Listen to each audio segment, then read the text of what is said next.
할렐루야. 오늘도 함께 마태복음 말씀 묵상하는 분들을 주님의 이름으로 축복합니다. 먼저 오늘의 본문을 읽겠습니다. 오늘 말씀은 마태복음 20장 1절부터 16절까지입니다. 천국은 마치 품꾼을 얻어 포도원에 들여보내려고 이른 아침에 나간 집주인과 같으니 그가 하루 한 데나리온씩 품꾼들과 약속하여 포도원에 들여보내고 또 제3시에 나가보니 장터에 놀고 서 있는 사람들이 또 있는지라 그들에게 이르되 너희도 포도원에 들어가라.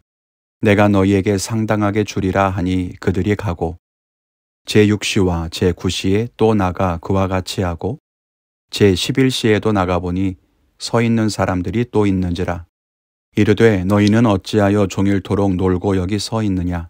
이르되 우리를 품꾼으로 쓰는 이가 없음이니이다. 이르되 너희도 포도원에 들어가라 하니라. 저물매 포도원 주인이 청지기에게 이르되 품꾼들을 불러 나중 온 자로부터 시작하여 먼저 온 자까지 삭슬 주라 하니 제11시에 온 자들이 와서 한 데나리온씩을 받거늘 먼저 온 자들이 와서 더 받을 줄 알았더니 그들도 한 데나리온씩 받은지라. 받은 후 집주인을 원망하여 이르되 나중 온 이 사람들은 1시간밖에 일하지 아니하였거늘 그들을 종일 수고하며 더위를 견딘 우리와 같게 하였나이다. 주인이 그 중에 한 사람에게 대답하여 이르되 친구여 내가 내게 잘못한 것이 없노라. 내가 나와 한 데나리온의 약속을 하지 아니하였느냐. 내 것이나 가지고 가라.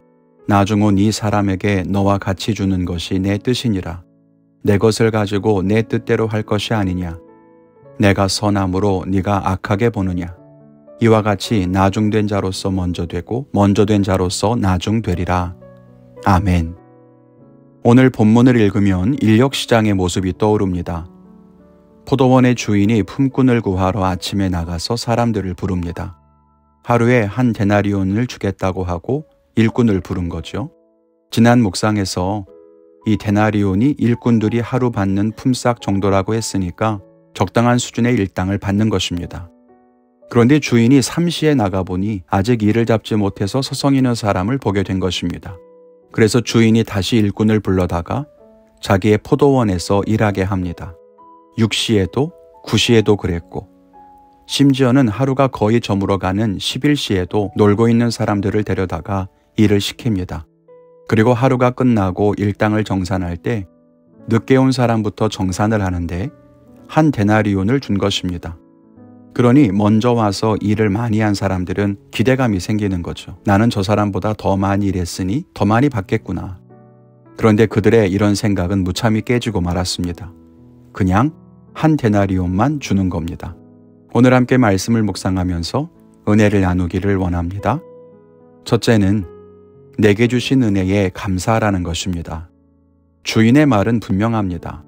아침에 일을 맡기려고 했던 품꾼들에게 약속한 품삯은 하루에 한 데나리온이었다는 거죠. 그리고 하루 일을 마치면서 한 데나리온을 주었는데 그것이 왜 문제인가 하는 것입니다. 일을 더 많이 했으니 더 많이 받아야 한다는 것은 일꾼들의 생각이었고 주인이 처음에 품꾼들과 약속한 것은 그게 아니었죠.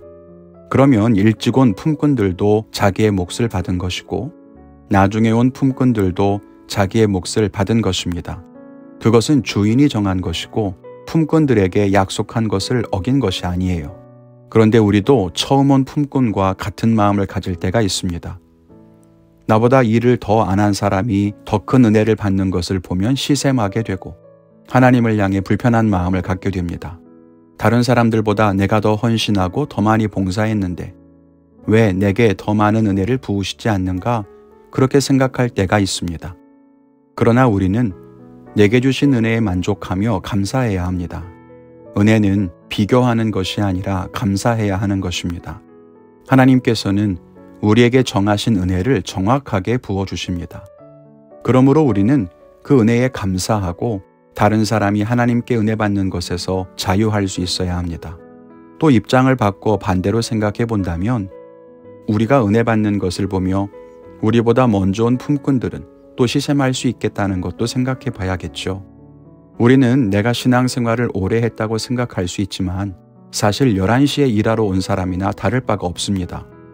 유대인들은 아브라함 때부터 하나님을 섬겨온 민족이지 않습니까? 그런데 우리나라는 복음화된 지가 100년, 200년 밖에 되지 않았습니다. 그런데도 이렇게 놀라운 은혜와 복을 누리고 있습니다. 그러면 우리를 보면서 다른 나라도 같은 생각할 수 있잖아요. 우리가 믿음을 지키느라 얼마나 힘들었는데, 종교 개혁을 통해서 목숨을 걸고 신앙을 지켰는데 어떻게 저 작은 나라에만 은혜를 주실 수가 있어? 사실 그렇게 볼 수도 있겠죠. 그러나 우리는 우리 각자에게 주시는 은혜에 감사하고 그 은혜를 누리며 살아가야 하는 것입니다. 둘째는 하나님의 사랑을 기억하라는 것입니다. 오늘 본문에서 가장 중요한 부분은 이 포도원에 사람이 모자라서 품꾼을 계속 부르는 것이 아니라는 점입니다.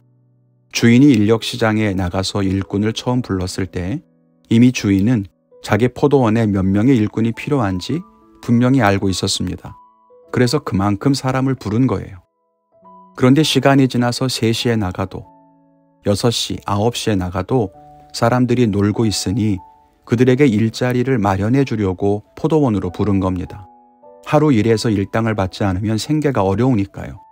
그래서 심지어는 해가 지기 직전에 11시에 가서도 일꾼을 부르는 겁니다. 하나님의 사랑은 그런 것입니다. 하나님이 무언가 필요해서 우리를 부르신 것이 아닙니다. 하나님이 능력이 없어서 우리더러 헌신하라고 부르셨겠습니까?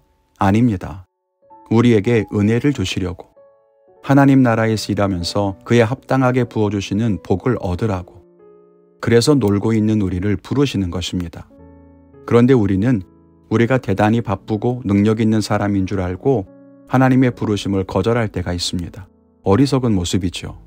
하나님의 큰 사랑과 은혜를 기억하고 하나님 앞에 날마다 충성할 수 있기를 바랍니다.